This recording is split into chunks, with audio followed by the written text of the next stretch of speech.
My next guest is Kelly Kennedy, and she is known as the Lymph Queen. We are going to be discussing lymph, and we have 3 times more lymph in our body than blood. And there are so many roles that lymph plays. So in this podcast, we're going to discuss what is lymph and why do we need to pay attention to it. So tune in and listen to this exciting episode with the Lymph Queen, Kelly Kennedy. Today on Stronger Bones Lifestyle Podcast, I am happy to have my friend, Kelly Kennedy, the Lymph Queen, here to discuss lymph. So Kelly, welcome.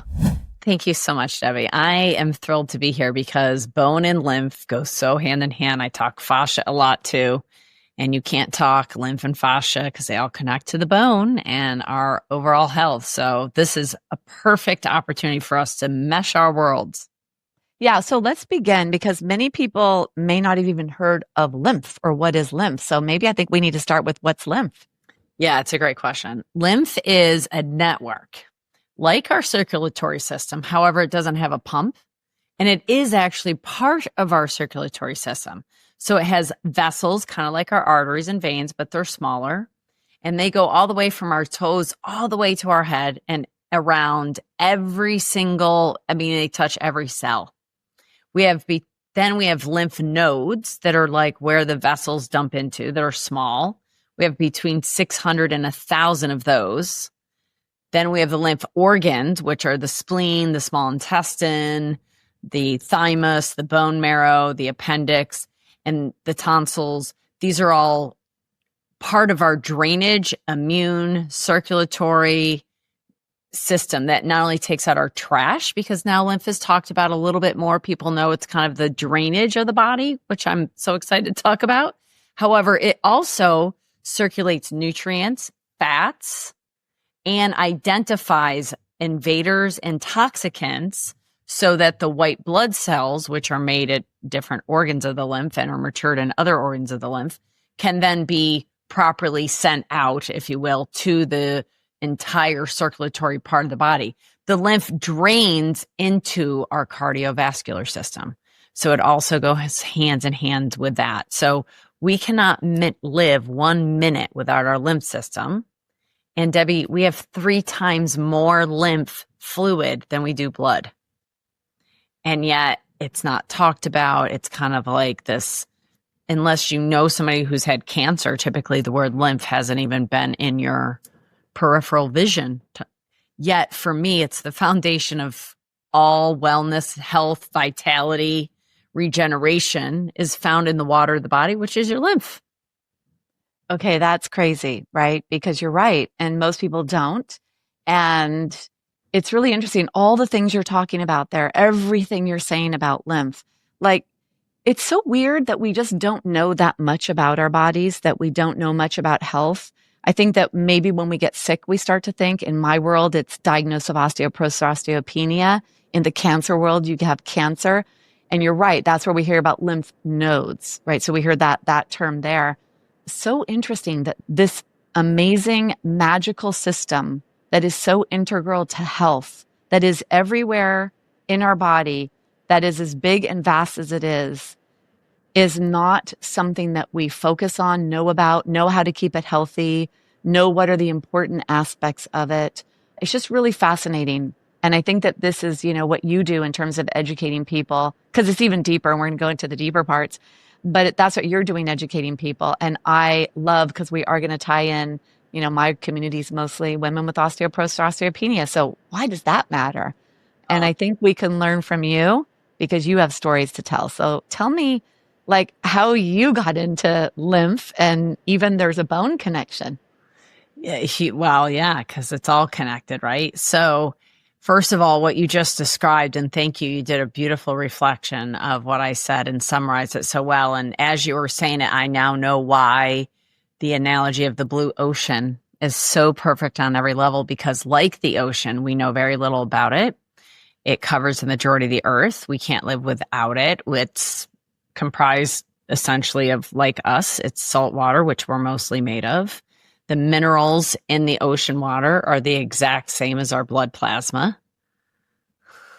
I mean, there's we have a lot to learn about the ocean, right? We've only adventured through a very small portion of it. And I would say that's the same of the lymphatics, because much like the ocean, there's different phases of the water, right? We know this now through Jared Pollack's work. There's 4 phases of water. Well, if we are 70% ocean water and percent lymphatic fluid in the body, 70%, and 20, 30, let's say, percent is blood and organs, why are we so focused on the blood and the organs?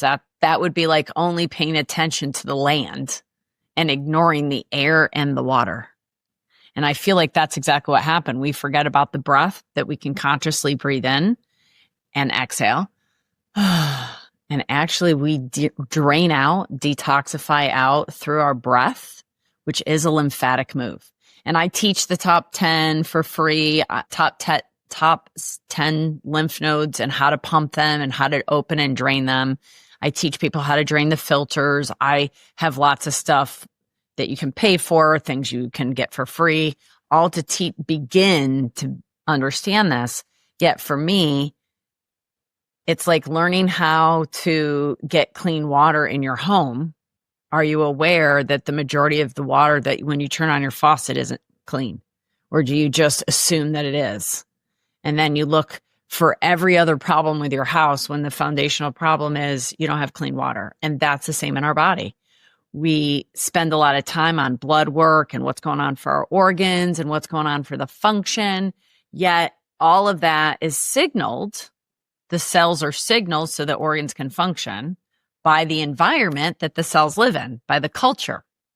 The culture in science is the environment, the milieu, the terrain, the plasma, the stuff that they put things in. And we know stem cells, V cells, for instance, will grow dependent upon the environment they're in. Maybe they'll grow bone, or maybe they'll grow tissue of an organ or an eye tissue, all dependent upon the environment. So we know this from Dr. Bruce Lipton as well and epigenetics. Well, that environment is our water. It is our ocean. So how did I get started in this? Not with lymph, I can tell you that. I did know what it was, though. Unfortunately, like we talked about, because of cancer. Not because I had it, but it was all around me. My father, when I was 7, I was informed that my father had been fighting cancer for many years at that point. And he died when I was 20 after having Hodgkin's and cancer multiple times, blood clots in the lungs, kidney stones. The last year he had 2 strokes and he ended up dying, complications of pneumonia in the hospital after not being able to talk or swallow or urinate or feed himself for the last 5 months at 55 years old. And I was pre-med at Cornell, but I was also post-car accident. So 11 months before my dad died, I almost died in a car accident. I was scalped. I lost 2.5 inches in height, compressed 2 vertebrae. My spleen was lacerated. And prior to that, I was a collegiate rower. I played basketball and volleyball growing up in high school. I was recruited onto the rowing team at Cornell. I didn't know what a boat was. Although once I got in it, I was like, where has this been my whole life? I love rowing. And then I was in a horrible car accident and wasn't able to row, wasn't able to lift milk out of the refrigerator, let alone row. And I was told that I was going to have to manage that pain, have herringbone surgery, all the things. And I said no. I just said no. And then my dad died 11 months later, and I didn't know what to do. So I switched my major a little bit from pre-med to pre-vet, got my degree in biology. I love biology, loved understanding how the body works, how life works, why we're here, why things happen. That's my big question. And then I had an interesting experience, Debbie. In 1996, I was introduced through a sales company through this concept of emotional release technique. And so a vibrational therapy that's non-invasive, that's working with a non-physical part of us, the energy part of us, the emotional part of us. And I'd been to I was coming to him at as a second visit because of pain, because the first visit I had made some money that I hadn't made in a long time after 6 months. And I was like, hey, something changed. I went and saw that crazy guy and cried and talked about weird stuff and have no idea what I really did, but I'll go back. I'll try anything.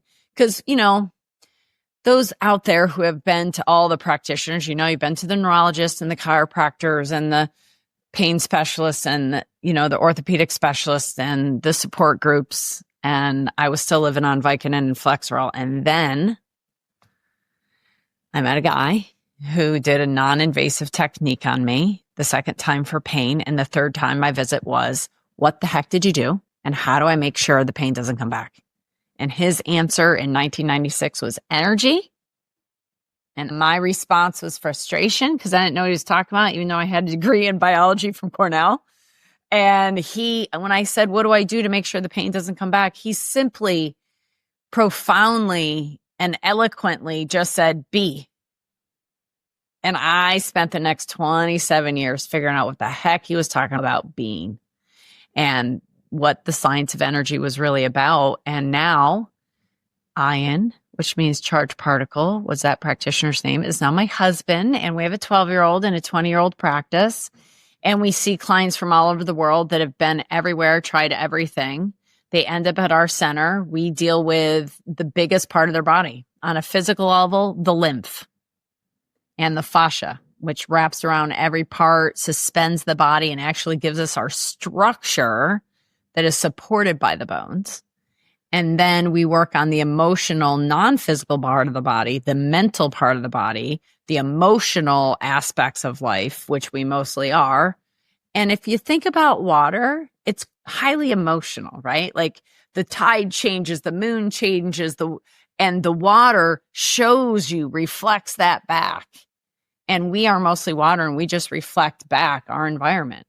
So I've studied that science, and I've facilitated clients in person for 2 decades now, and have found the equation. Because at the end of the day, which I'm not a huge fan of that sentence, but truly at the end of the day, I want people to feel free. I grew up not knowing if I was going to get it, how to prevent it, and if I got it, was I going to die? Because everything in front of me showed me evidence that it was really hard, that you were going to be sick, your genetics were everything, and that you had no choice. And I found out with a spontaneous healing that I didn't understand how it happened, because I was pain-free from that point that I saw him. And when I have lived pain-free now for 28 years, and as I've applied this, 3 years after that, I broke my leg because I was playing basketball with a bunch of people I shouldn't have been playing basketball with, because I was not the professional athlete. And, when you play with a professional athlete and they jump higher and they land on your lower tibia, you break your tibia. And then they say you have to have surgery. And I said, no, you don't. And then about 12 years later or so, you have a child who's about 1, and you're invited to do one of those muck fests, to celebrate with your friends that you can do crazy, stupid things in mud and do crazy athletic things you're not really trained to do. And, you might break your wrists because you're holding yourself up on a hill of mud with more pressure than your wrist is used to. And it snapped. And then you might 10 years later be walking on black ice, because that's what you do when you're committed to being outside in nature in the middle of winter, and you break your elbow and you're told there's absolutely no way you're going to get full range of motion back unless you get surgery. I never got surgery. I have full range of motion, full strength, as though it never happened. Actually, I'd say better, because it happened 5 days before I turned 50. And I'm 51 now in a couple months. And I feel better now than I did at 49. Having learned this, having done that, and I went through menopause. And I have evidence that my bones are actually, at least my humerus, because that's all we x-rayed, looks stronger and more dense now. And I feel more flexibility and stronger in my entire body since I broke my elbow and went through menopause. And there was one point that I was told I needed dental surgery because I had gaps in my bone in my jaw where they had wisdom teeth. They pulled them out and now I had no bone. And they said, oh, the only way to heal that is surgery. And I said, no. And I supported my body and it grew bone, and I have x-rays to prove it. So the thing is that when we apply the science of energy, the body wants to regenerate. It has stem cells in it from the day we're born till the day we die to help bones and the rest of the tissues grow.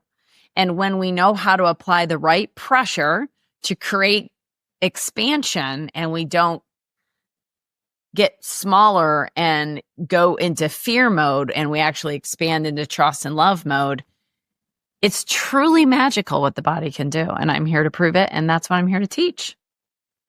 Wow. Okay. Quite a story. So I think I've heard some of that, not all of it. Here's what's really amazing. So when he said to you, just be, so I'm a yoga therapist, gone to India, trained. We spend so much time as human doings and not as human beings. And I think what you're sharing, like your life journey and what you do now for work is, or not even, well, you don't even call it work, right? Like For joy. I call it for joy.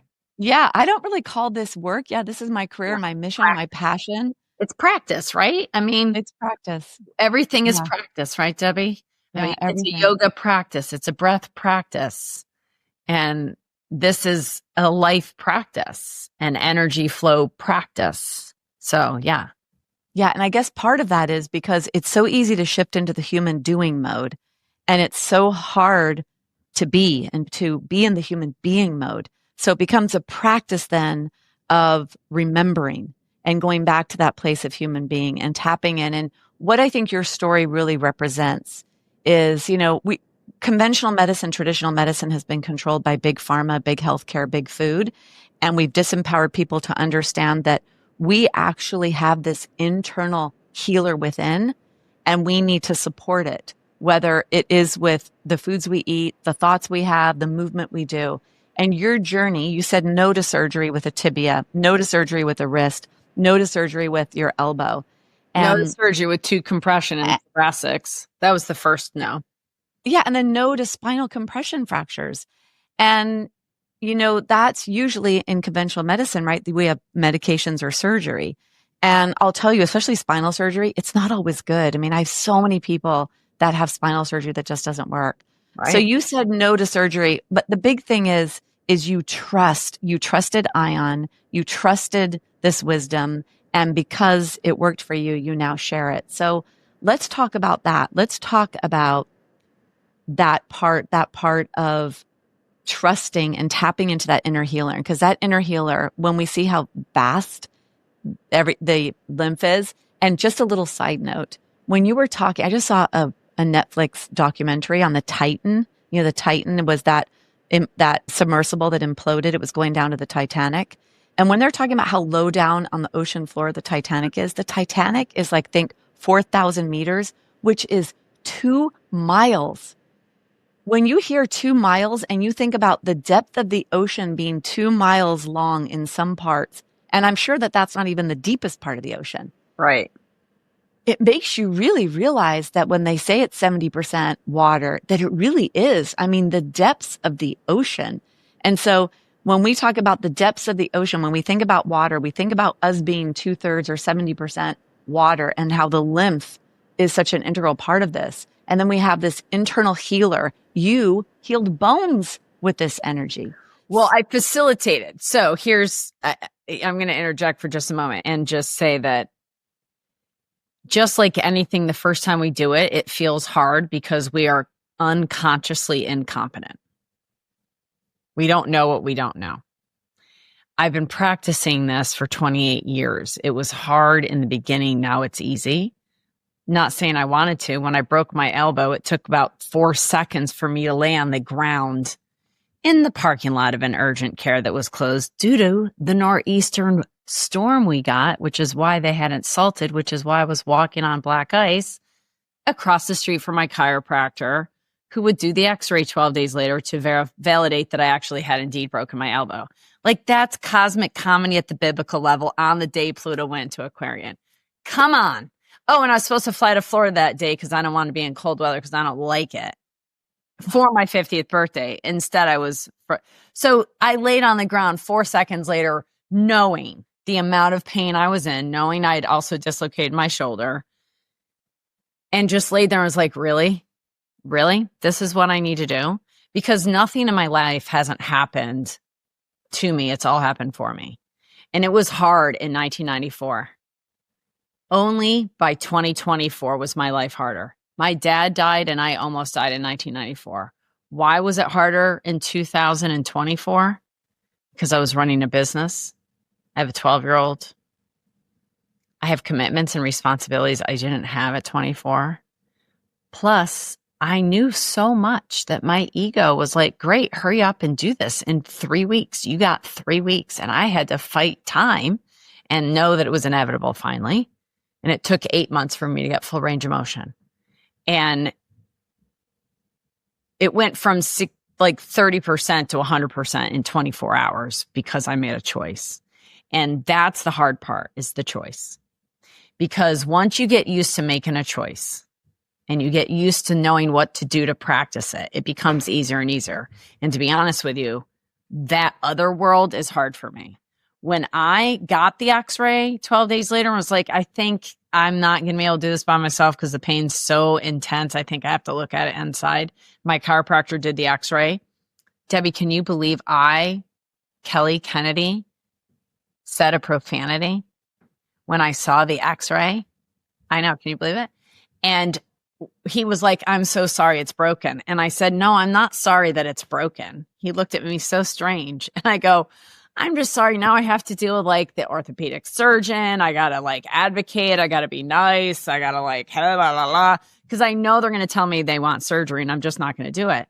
Because for me, it would be harder to do that. It would be harder to go through surgery, trust a surgeon that I don't know what kind of their state of awareness is. I don't know where their heart's at. For me, it is very challenging not to trust anybody else more than to trust myself. That was a skill set. When I fell in the car accident, I didn't really fall in the car accident, but when I was in the car accident in 1993, actually, for me, I trusted everybody else but me, except for one tiny part of me. There was a tiny part of me that no matter what they said, there was a part of me that, thank God, not only did my dad teach me that medical was broken, my mom taught us faith. And there was a part of me that believed that we were supposed to live heaven on earth and never, ever thought anything else. I don't know what part of me believed that, but I never feared inevitability, maybe because of the way my dad lived, as though every day was its last. So I know I was here to learn these lessons and to surrender completely to what is inside of us that heals. And now as a scientist, I've been able to figure out the science behind it so I can see that subtle energy, that part of us, that non-physical part of us in heart rate variability, in contact regulation thermography, in live blood analysis, in bioresonance testing, in muscle response testing, and validate that energy like we know through acupuncture theory and chiropractic work and the science of now, that we really are these not only neuroplastic, but plasmatic bodies that when given the right environment, they will regenerate and grow. No matter our age, because it's not about age, because when the lymph, which is moving, can mobilize, it can take the platelets. It can take the osteoblast and build the bone. It can get rid of the osteoclast and get rid of the damage. And the fascia is actually our shock absorber. And when the fascia, which is taking the brunt of the shock of the body, can communicate with the bone and they can not be tight, the bone actually can get all of the circulation and all the minerals that it needs in the right order because there's not a bunch of trash in the midst clogging up the pathway for it to get what it needs. And there's not metals and so forth when you're working with practitioners like you and I that know how to get rid of things like that out of the body. So it stops robbing their bones of the minerals because it's up against all the metal load, and metals are heavier than minerals. And where do we find that? In the fascia and the lymph. So it's so imperative that we move this water, we clean it up. You know, when I grew up in like hillbillies of cow country of New York outside of Ithaca, about 2 hours. And I grew up, all my family members were farmers. My parents weren't.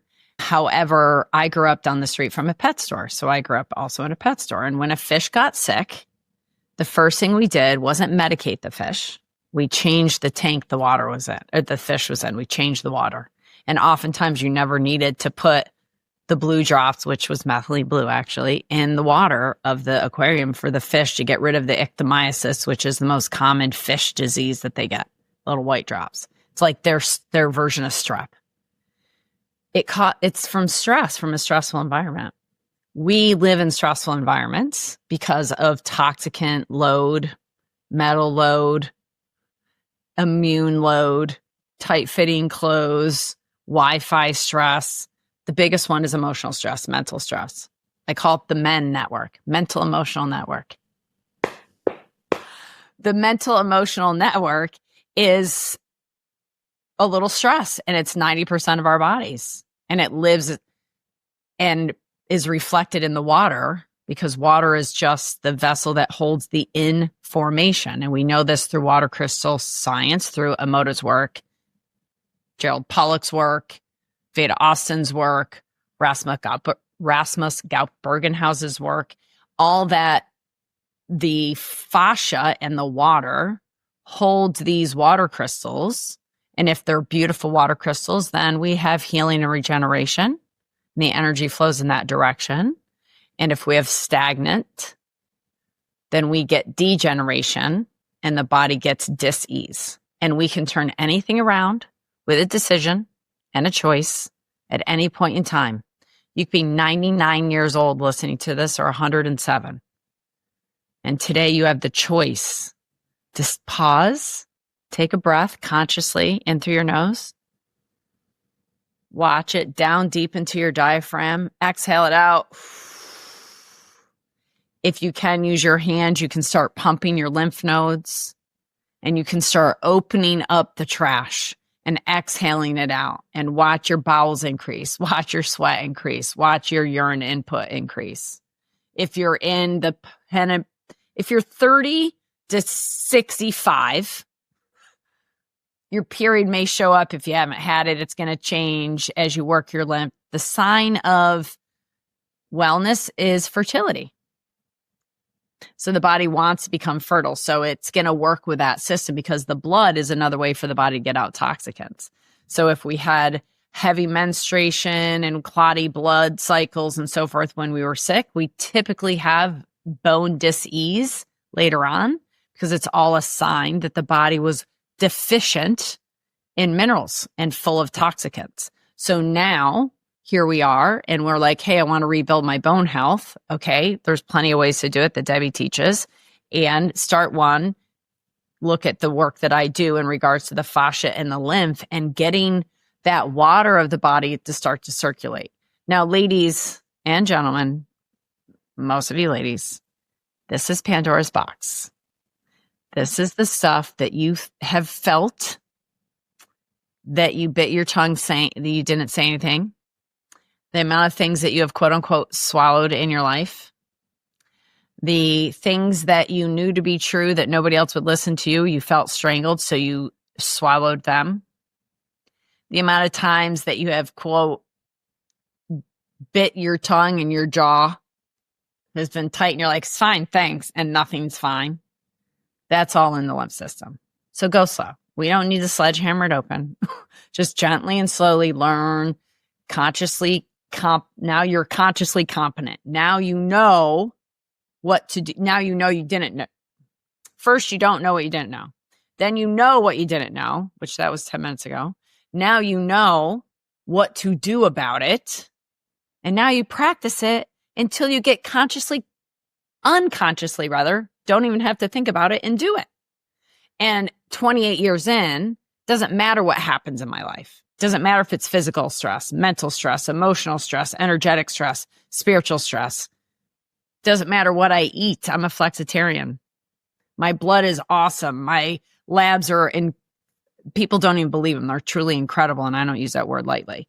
And I'm not the only one. I have evidence in my clinical practice over and over. The more you surrender to the healing part of us, the emotional part of us, the stronger we get, the less brittle we get, the more flexible we become and regenerative.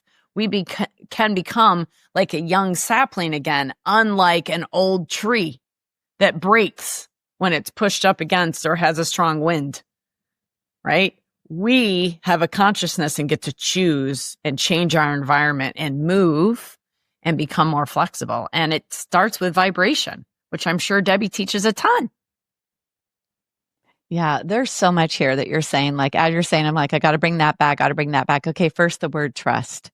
And then we're talking about stress and we're talking about emotional stress. And there's three main areas that are going to lead to breakdown in the body. There's musculoskeletal, so the way where posture becomes a role there. This is where arthritis, musculoskeletal issues.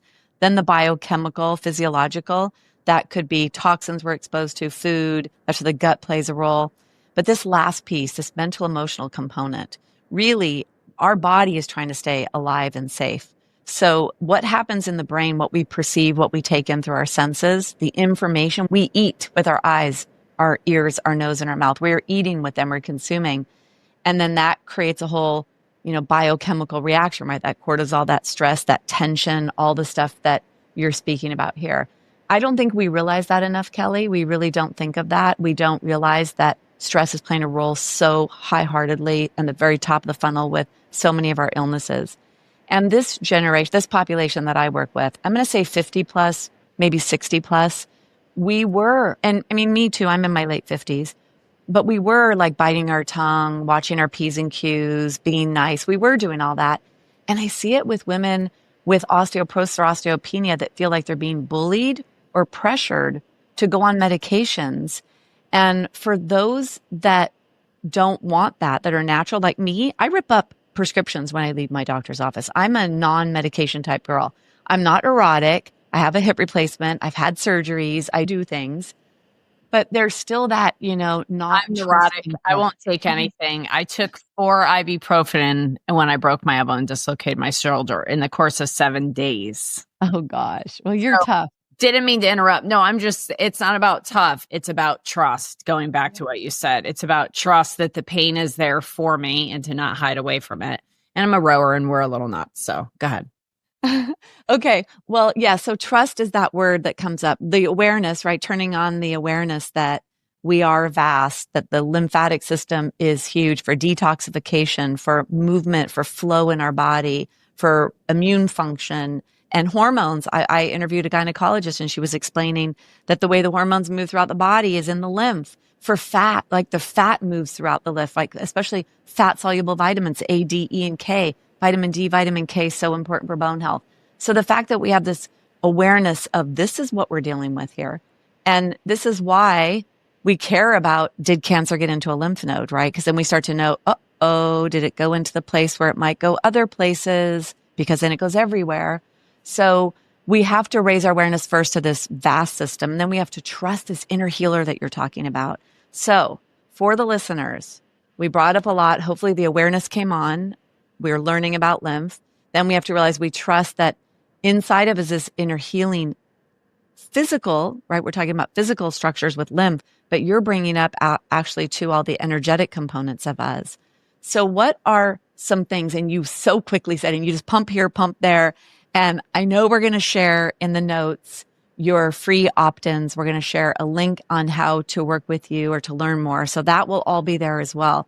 But can we right now get into someone's listening? They're like, okay, now I get it. Now the awareness has gone on. All right, I'm willing to trust to move into this. So what are some things? What are some of the most important things you think we need to focus on? The 2 most important things are that we feel safe. And we're going to talk about how we can feel safe because what you said is so true. Women over the age of 50, I'd even say 40 probably, have not felt safe in the environment to express who they are. We've been told we're too sensitive, we're too weak, emotions make you weak. And yet we now know through science, first of all, 2 things. Did you know that now they've proven that the hertz, frequency is everything, energy is everything, and you measure energy through hertz, frequency and hertz, that they can measure your heart wave on an EKG, hertz, brainwave, EKG. They can measure when you go through a heart attack, how it changes the hertz, and they can kind of measure the pain. And they've measured menstrual cramps, and menstrual cramps are more than a heart attack, let alone childbirth. Yeah, I can imagine. So the amount of self pain that we put ourselves in by closing our mouth, being tight, being smaller to make everybody else more comfortable is what creates illness. And that actually contracts the body and makes the body not feel safe. And so the first thing we have to do is make a decision to allow ourselves to feel safe. So when I'm going to ask you to do a few things, I invite you to do this. First, get yourself in a safe environment, not where somebody is going to be in another room that's going to hear you and judge you. Because this isn't about judgment, ladies. This is about curiosity and discovering you actually can emote and you're safe to emote and it's safe to feel and express, because most of this is lack of expression. People meet me and they go, holy crap. I know exactly how she felt about every single thing that's happened since I was with her and probably after that and before that. Am I wrong, Debbie? No, it's so true. You are definitely, yeah, you definitely do that. And you're right. We do actually, I teach live yoga classes. People don't like to hum. They don't like to make sound. We don't sing in this country or even freely dance the way that the rest of the world does. Many cultures do. So this is also, I think, a cultural thing. It's a, female age, and then there's a cultural component. And I'd like nothing more than for you and I and Jennifer and a few others to lead the way in actually dancing and singing our way into wellness. Because, when we have children, as soon as that child is crying, what's the first thing we do? We put it up to our heart and we go, we'll do it for them, but not for us. And most of us in our age group and above have not been mothered properly, not for lack of not knowing or lack of love. They just didn't know. They did the best they could. They didn't know what we know. So yes, we did it better for our generation. I have a 12-year-old. I know I'm not going to go through the teenage years. I was like, the terrible teen. I don't mother them the same way my mother did. I would not expect to have the same result. That is your belief system. Get your belief system right out where it does not belong in my world. Thank you very much. That's self-care, folks. That's speaking your truth no matter who you are, knowing you're at home, and being able to use that vibration of your voice that's speaking your truth from your heart. And it's a very different perspective. And when you do that, you become so strong, physically, mentally, and emotionally. Any pressure, actually, you look forward to a little bit because you're like, that's an opportunity for me to practice my skill set. Wow, you're being that dumb? Okay, yeah, come after me. Go ahead. Not to mention the resistance training we need for our bones. We need it for our emotional health too. We need resistance training to get on the floor and do those push-ups and do those sit-ups and lift strong things and lift things over our heads. Trust me, in rehabbing this elbow, I do a lot of flying. And I'm usually a check my bag, but I've been doing carry-ons because I've been challenged to see minimalist friends of mine is challenging me. And so I rise to the challenge, and it's been good because then I have to lift it above my head when I get in the plane. And the amount of people that I say, can you just do me a favor and spot me? This is very interesting what happens. They want to help. So they go, yeah, let me just do it for you. And I go, no, actually, I would prefer if you just spot me. Because the thing is that I don't want to drop it on anybody else's head. However, I also want to do it because this is an opportunity for me to practice lifting something heavy above my head that's awkward and weird and in a quick minute. They think it's help. It's actually not. And we do this all the time. How does this show up in our life? This is actual deep awareness of where we're leaking our energy. And then it's not here for our own bones. And so many women of our age have been victims and martyrs because that's how we've been schooled. And then we wonder why we feel the way we do. Because you've never been able to be allowed to say, no, stop, that hurts, before it's a 12 out of 10. And I invite you to start to use this instrument, this guitar, this vessel, this body, and tune it in and start to use that instrument and start to make sounds out of it, just like you do in other times in your life. The more sound you make in other times in your life, the more enthusiastic you feel, the better all things turn out. Isn't that true? Yes. And that's healing as well. So my best piece of advice, number one, is do more of that. Number two, even if you're by yourself, do more of that. That release is highly beneficial for the body. Number You mean two, sounding, like making sound, right? Like you're well, that talking too, about but I was thinking moaning. of actually orgasming, but yes. Oh, okay. Well, but I just, okay. And I was thinking about tennis players and now how it's fashionable for tennis players to make a exhale sound when they're, yeah, like that gives them more power. So yeah, sounding, we're really talking about sounding, right? Well, Moaning, making sound. and when you do that, you're releasing carbon dioxide. Carbon Yeah. dioxide releases the fascia and melts the fascia. And now you can shape shift. And when you get in touch with how you feel and that deep diaphragmatic breathing that we do when we sing, when we make sounds, when we hum, we're stimulating our lymphatics. As Debbie said, I'm going to give everybody the little tutorials that are like step one of how to move your lymph. And it's above the clavicle, we pump. And the other area is in between our liver and our spleen and our diaphragm. That's called your cisterna chyli.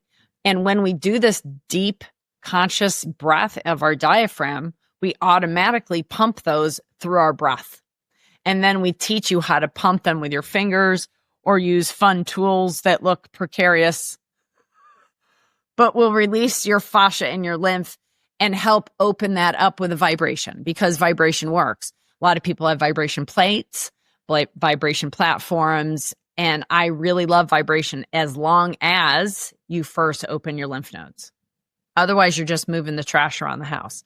The lymph nodes is opening the door. So when you dust, the dust goes out the door or the window kind of thing. So you want to open up your lymph nodes at least 2 to 3 times a day for 2 to 3 minutes. You want to drain your whole body a couple times a week. This is if you're pretty well. If you're not pretty well and you have any signs of disease or illness, you want to work with somebody that really knows what they're doing, or you want to dive in and start to learn more about your lymph and your fascia, because this is your aquarium and it's dirty. And you're chasing around how my organs are function, what's happening with my liver and my thyroid and my kidneys and my adrenals. And yet 3/4 of your body is lymphatic fluid, and it's full of stuff that's sending signals to your organs, which is making your hormones look off. You know how I knew I was in menopause? How? I stopped bleeding. Yeah, that's what it is, right? It's 1 year post last blood. Yeah, it was 18 months before I agreed I was in menopause, because my husband was been waiting for this. We've been together for 28 years. And I have one child, and I had him when I was 39. At home without a midwife, 17 days late. Or with a midwife, rather, 17 days late. Wait. Okay, were you sounding? Was there a lot of moaning and groaning and sounding? Because that I can was help with birth. 4 days of labor. I wish I knew then what I know now. That was 12 years ago. I'm not the practitioner then that I was now, or whatever what I'm supposed to say. And, if what I like to say is, if you want to go through a spiritual enlightenment, have a child consciously. Yeah. I have been learning how to work with the child starting at the point of labor. It was 4 days. It wasn't easy. I did it. And I didn't think I was ever going to walk again. This is the bone. Because, I've gone through a lot of breaking of bones in my life, and I didn't understand the ring of fire until I understood the ring of fire. And then she said, push. And he came out like 3 times and kept going back up because I wasn't pushing all the way. And the last time she was like, just really push. And I prayed right then and there. I was like, okay, God, the zebra do it. The elephants do it. They all do it in the wild. They trust. I'm trusting you right now that if I push this baby out and my hips tear open like I think they're going to, and I never walk again, that you'll support me in every way to help me have a nice life. That's truly what I prayed to push that child out. I never thought I was going to walk again, because I had so much injury down in my pelvic. Even though my thoracics were injured in the car accident, I also started having 30 ovarian cysts burst over 10 years right after the car accident. And it was because my pelvis was off. Once I corrected the fascia and the scar in my head, I never got another ovarian cyst again. So it's really understanding how to unwind the body and trust the wisdom of the body, that it's storing stuff in it. And until I'm ready to deal with the shock and the emotional components, it's going to store it for me, or I can release it. So I invite you all today to start to feel. Right here, I have many videos on YouTube. One called Horse Lips. Come on, this is fun stuff. Go check out my horse lip video. Go check out the 10 gem rule. Find out why I walk around with things in my pocket and teach other people to do the same, to remind us to be conscious and to engage our parasympathetic system through a conscious breath. And when we create that over and over again, that becomes how we live our life. And then when that major stress happens, that resistance emotionally happens, we know what to do. Just like we've done 12 push-ups, we couldn't do a year ago, one, now we do 12. Oh, now when I get into a situation and I have to push that box in my car, I realize, wow, look at me, I can do it, because I couldn't do it last year, but now I'm doing push-ups. So I have that skill set and that strength to do it. It's no different with the emotional life, other than 10% of us is physical and 90% of us is emotional. And that's why I invite everyone to educate yourself, fall down this rabbit hole. This is the white rabbit to follow, because this is the area that shows up for you, continues to show up for you. And as you get better and better at it, it gets seriously fun. And then you get to craft and manifest your own life and watch and giggle, and everything becomes a sitcom, and everything is like cosmic comedy at biblical proportions, because you're supposed to fly to Florida for your 50th birthday because you don't like cold weather, and you get frozen in with a nor'easter and they land all the planes. And then you're so adamant about practicing your S-walk because you're bringing your feminine and masculine together, and you got to practice it, that you got to walk your dog, and you're going to argue with your husband about it for 10 minutes about you being the one to walk the dog. And you are not 4 minutes, 3 minutes, 2 minutes from your house. And you realize, oh, instead of being, which I was very present at that point, walking very specifically, I realized I'm missing a glove. So let me forget being and go get my second glove, and not 2 steps later to do. My butt was on the ground. My elbow was on the ground. And I went, oh, I lost presence for half of a second. And here I am. Because with every breath we take and every step we take is a choice. And it all is happening for us, not to us. And 1994 was the hardest and best year of my life, only second to 2024. And when we can turn around and look at the resistance in our life and how it can make us stronger, not only do our bones get stronger, but so does our backbone. Well, I hope you've learned your lessons, and I hope this is it for you. I have made that arrangement. I was with somebody this week doing this amazing laser therapy while connected to the heart rate variability with Sound of Soul. And we had our green glasses on, and it was just phenomenal. And I turned to him and I go, oh, I'm so glad I'm done having physical symptoms now, so we can just be in the future of medicine. I no longer have to experience anything else ever again. Yeah, it's so wild. I was just thinking about healthcare, and it's so astronomical. And I'm years out from Medicare, and who knows what it'll be like when it's my turn anyway. And I thought to myself, do I actually really need it? Like, I don't go to doctors very often. I don't get sick. I do things like I have an infrared sauna. So when I got COVID, I went in my infrared sauna and tried to kill that virus. So yeah. So like 3 days, I'm testing negative now. And it's like after 3 days, it's crazy. So I do those things, right? Or supplements or super hydration, and all these go into all these natural ways and natural approaches. So, oh my goodness, so much here. And it's the difference of learning, instead of fighting disease, we facilitate healing, right? Mm-hmm. That's the science of yoga. The science of yoga is breath, right? And how to facilitate the breath to be more aware and be more aware of the breath in the physical. And that's exactly what I teach just in clinical practice. So, that's the beauty of life, is it's so simple. It's profound. It's simple. Not saying it's easy.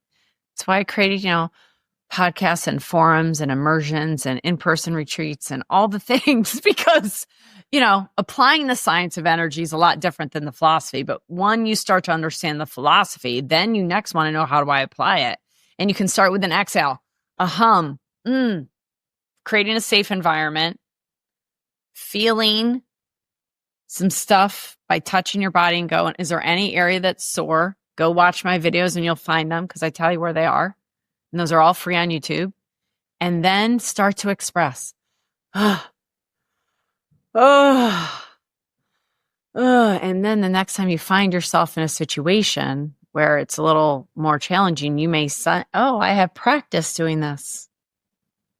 Just like when I needed to do the push-up, I have practice doing this. And that's how we get stronger as we age.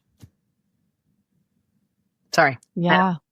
No, I mean, it's use it or lose it. So the word yoga means to yoke the body, the mind, and the soul. And we connect the mind and body through breath. And the breath is life force energy. We need it. We can't live without it, right? We could live without water and food for a decent amount of time, but not breath. And the brain can't live without breath for more than 10 minutes or it starts to break down. So it is so critical and it is a connector. And I don't know that the awareness around breath is there as much as it should be, because you're right. Like with the blood, one of the two main ways the blood manages acidity, and acidity is the root cause of bone loss and many diseases actually, is the breath and the kidneys. So the kidneys are going to dissolve the bones to bring out alkalizing minerals, but the breath is what's going to release all of the things we don't need anymore, want anymore. So that extended exhalation and a sigh, like you were just doing, all of that is an extended exhalation. It's actively using the diaphragm to press into the lungs. Most people don't know this, but the lungs are actually elastic sacs. They're not muscular. The diaphragm is what does that. So that trusting that we have this inner healer, and then starting to learn what are the tools. And you mentioned a lot of things. You have a lot of ways that you can help people learn that. So they can watch all of what we share at the bottom of the show notes there. I'm dying to know what the horse breath is. Is it easy to share here? Totally. Some people watch, but right now we're going to do the horse breath. So what is the horse There's breath? a little more tutorial on YouTube if you need a little more than this. But essentially what it is it's funny because I live in horse country, and right across the street is an Olympic horse farm. And every time you walk out, all you hear is, and when you go, you literally cannot have any stress in the TMJ. And what I know from being a body worker for all the years is that people hold stress, emotional stress, in two areas, primarily the jaw and the psoas. And they're highly related. And so as we relax one, we relax the other. And so to just begin us to know, first of all, watching the breath consciously, noticing the breath, inhale and exhale, because we don't have to do anything other than witness it. Then when we watch it and we notice where we're holding tension, where are we bound up, where are we clenching, where are we tight, that takes a level of awareness. When we do, then we touch our jaw right here with our fingers and we say change, and we go, excellent job, Deb. Excellent job. Two things are going to happen. Well, like 7 things are going to happen. Number one, when you do that, you instantly go into your diaphragmatic breathing. You're relaxing the jaw. You're creating a vibrational stimulation of the vagal nerve. You're shifting the gear into parasympathetic. You're opening the fascia. You're making your body feel safe. And you're stimulating the lymphatic flow through that vibration and the exhale. And you're exhaling out more toxicants. So it is we have a lot to learn from the animals. And what the heck can you take seriously when you do that anyway? Oh my God, I'm stressed about the most amazing, hardest thing. Oh my God, my house just, knock on wood. They opened up a wall and they found black mold and it's on fire and there's active water pouring down it. God forbid, right? All right, well, here we go. It's for my highest and best good. Guess I need to move out of this house. It's that level of trust. And when you don't, just get silly, because it's not, there's no game. It's all practice. There's no losing or winning. There's vitality and lack thereof. And you will increase your vitality when you can do horse lips.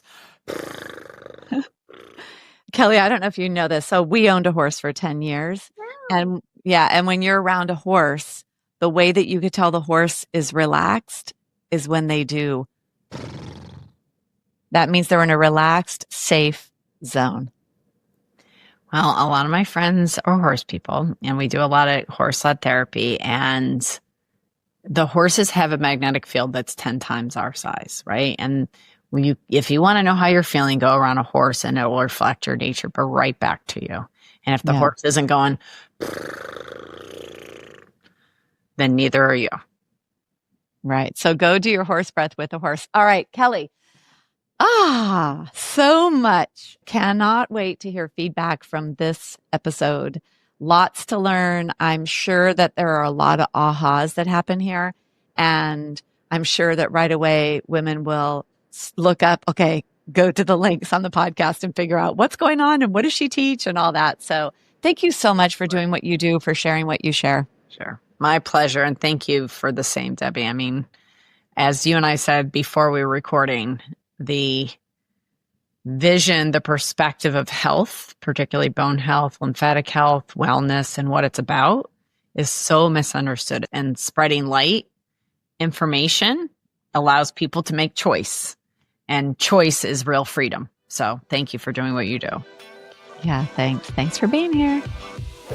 Thanks for joining me on Stronger Bones Lifestyle. Are you ready to take charge of your future? For show notes, resources, and information on my programs, please visit DebbieRobinson.com. If today's episode empowered you, be sure to subscribe, leave a review, and share it with someone who needs it. Together, we're building stronger bones and stronger lives. Take care, and I'll see you in the next episode.